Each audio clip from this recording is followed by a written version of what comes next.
wabarakatuh. Kami daripada kumpulan 6 ini membincangkan tentang iddah kematian suami.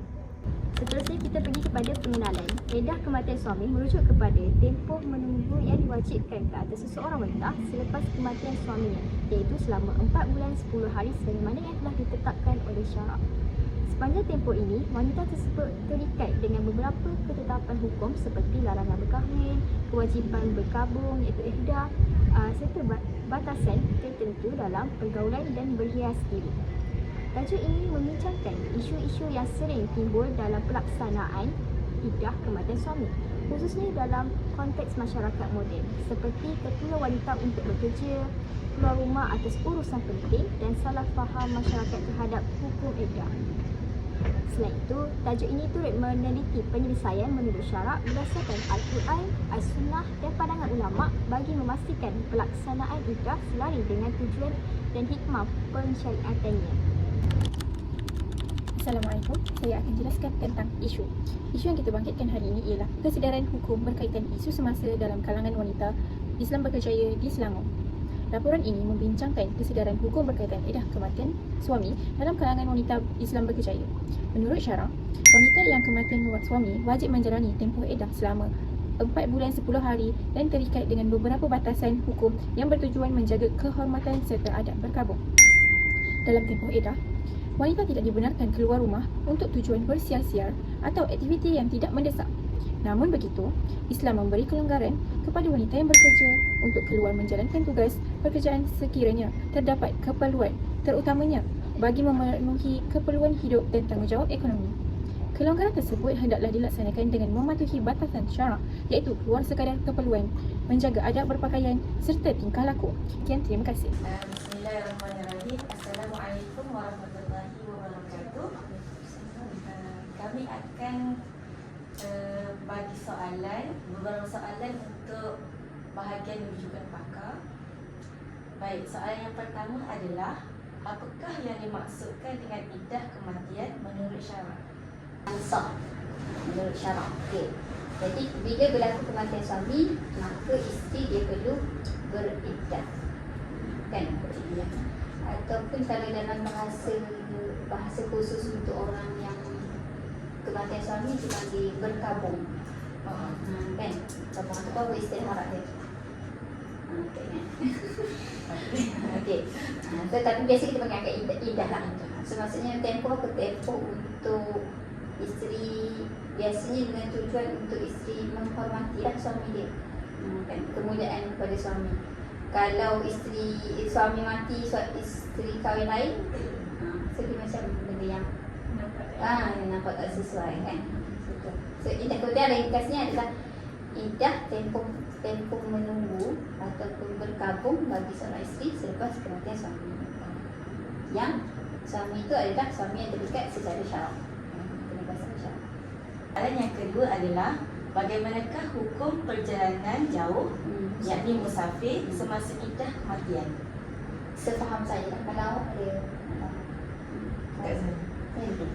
okey, kalau sefaham saya, memang isteri dia tak dibenarkan untuk, jangan kata nak musafir, nak keluar rumah pun tak boleh. Tak sekecil-kecil perkara.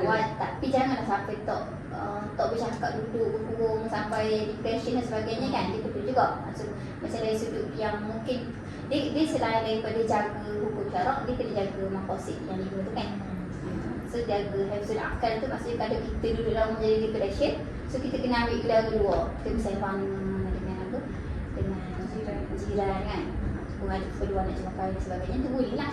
Tapi kalau sampai musafir, kalau kita yang tak kahwin dan bukan dalam iddah pun, dia ada hukum dia, kan, perempuan nak pergi musafir, kan.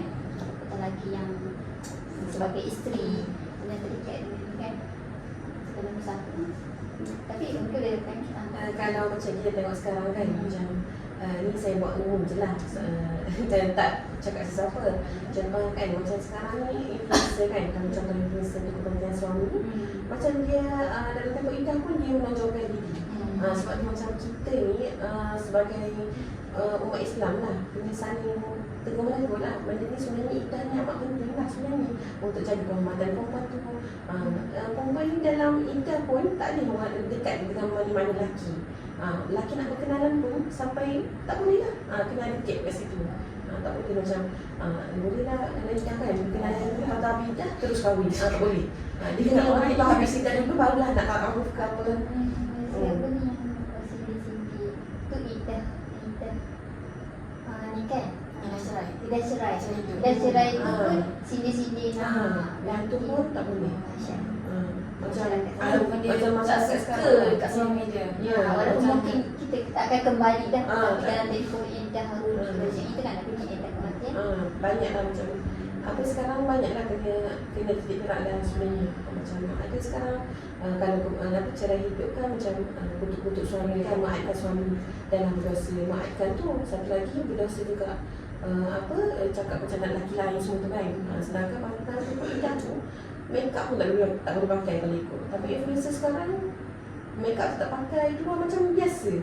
Macam soalan tak ada apa-apa. Soalan tak ada apa-apa. Sedangkan Islam menjaga wanita ni. Sebab apa? Pensyariatan iddah. Saya tanya. Rasa kenapa Islam mensyariatkan iddah? Rasa je. Jaga maruah. Betul. Satu lagi untuk mensucikan rahim perempuan tu daripada melalui lelaki. Sebab apa? Dengan kalau contoh perempuan tak beriddah bersama dengan lelaki lain kan, anak tu tak tahu anak siapa. Sebab tu dalam tempoh 3 bulan atau 3 kali suci ataupun 4 bulan 10 hari kan, adalah tempoh untuk mensucikan rahim wanita tu lah, untuk menjaga kemuliaan. Sebab tu dalam tempoh iddah tu kita kena jaga betul-betul. Sebab tak ada make up kan. Sekarang kalau iddah pun make up apa semua kan. Tak boleh lah keluar. Sebab macam ada orang, saya tak sebut lah siapa, macam baru kematian suami kan, tapi tetap upload gambar kat IG semua tu. Benda ni kena jaga lah. Patutnya tak boleh.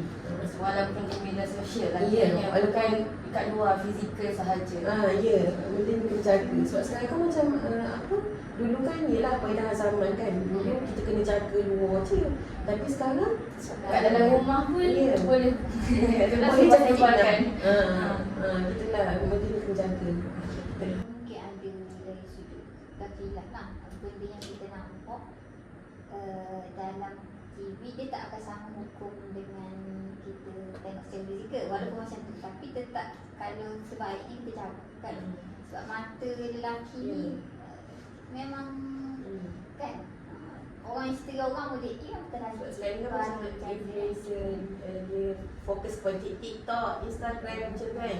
Macam tu lah. Jadi macam benda ni lah kena jaga sepatutnya. Boleh nak buat penulisan sustain tapi tak disertakan dengan gambar sepatutnya. Tak boleh macam ada macam make up semua kan. Macam itulah. Cuma hukumnya kadang macam hukum kita tengok apa? Tengok cerita apa seksi tu kan. Kalau fizikal kita tak boleh tengok benda yang aurat, kita tak boleh tengok, haram untuk kita tengok secara fizikal. Tapi kalau gambaran tu dia ada khilaf lah, maksud dari sudut kalau tak sampai naik syahwat dia tak ni, sebab dia punya macam bayangan kan.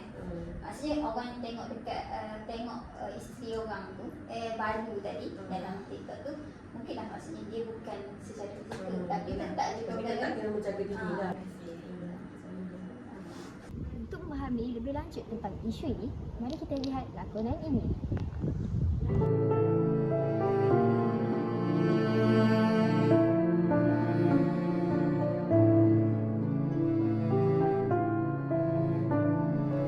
Assalamualaikum.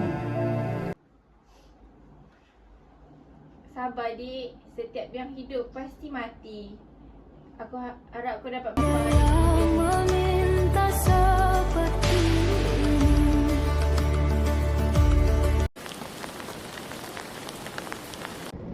Assalamualaikum. Aisyah. Salam Maria. Kau sihat? Sihat? Kau ni tersenyum macam ni tengok sedih. Janganlah buat perasaan kita lama-lama. Apa kata? Kita kalau jalan lain, kedua mata hitam kan? Janganlah aku. Aku tak apa. Tapi kan sekarang dalam dalam iddah. Aku tak boleh ke? Kita bukan jadi suami pun. Memanglah. Aku rasa kenal Sazan. Tapi kita tanya dulu. Cuba-cuba. Boleh sekejap. Saya nak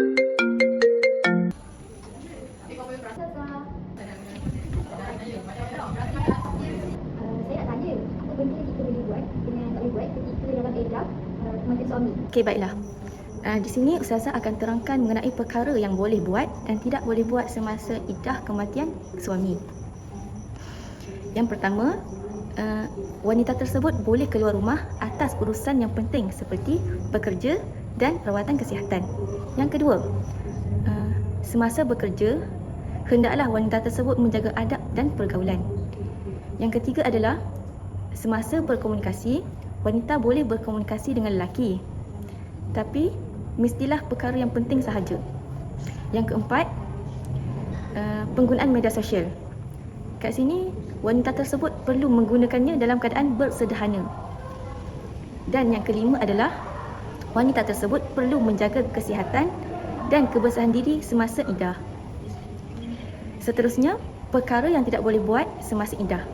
Wanita tersebut tak boleh berhias secara berlebihan kerana perkara tersebut boleh menarik perhatian lelaki. Seterusnya, wanita tersebut tidak boleh memakai wangian yang terlalu kuat kerana perkara tersebut juga boleh menarik perhatian lelaki. Yang ketiga, wanita tersebut tidak boleh menerima lamaran secara jelas dan membuat perancangan untuk berkahwin. Yang keempat, perempuan tersebut tidak boleh berkahwin di dalam iddah. Yang kelima, perempuan tersebut tidak boleh keluar rumah tanpa urusan yang penting. Dan yang keenam adalah perempuan tersebut tidak boleh bermalam selain di rumahnya tanpa urusan penting. Terima kasih Ustazah. Minta maaf lah Aisyah, tak silap aku. Suka hati aku je ajak kau pergi macam mana terbaik. Tak apa. Okey, baik. Daripada apa yang kami belajar adalah kami dapat simpulkan bahawa iddah kematian ialah tempoh yang perlu dilalui oleh seorang isteri selepas kematian suami sebagai satu kewajipan dalam Islam. Yang kedua, tujuannya adalah untuk menjaga maruah wanita tersebut dan keturunannya jelas dan menghormati ikatan perkahwinan wanita tersebut. Namun pada hari ini banyak isu yang timbul seperti salah faham tentang larangan semasa iddah, tekanan ekonomi serta pengaruh media sosial. Oleh itu, Islam memberikan penyelesaian yang adil dan seimbang dengan membenarkan perkara tertentu atas dasar keperluan selagi tidak bercanggah dengan syarak. Akhir sekali, kefahaman seperti ini amat penting kerana Islam tidak membebankan wanita tetapi memberi jalan penyelesaian mengenai iddah wanita. Sekian, itu sahaja daripada kumpulan kami. Assalamualaikum warahmatullahi wabarakatuh.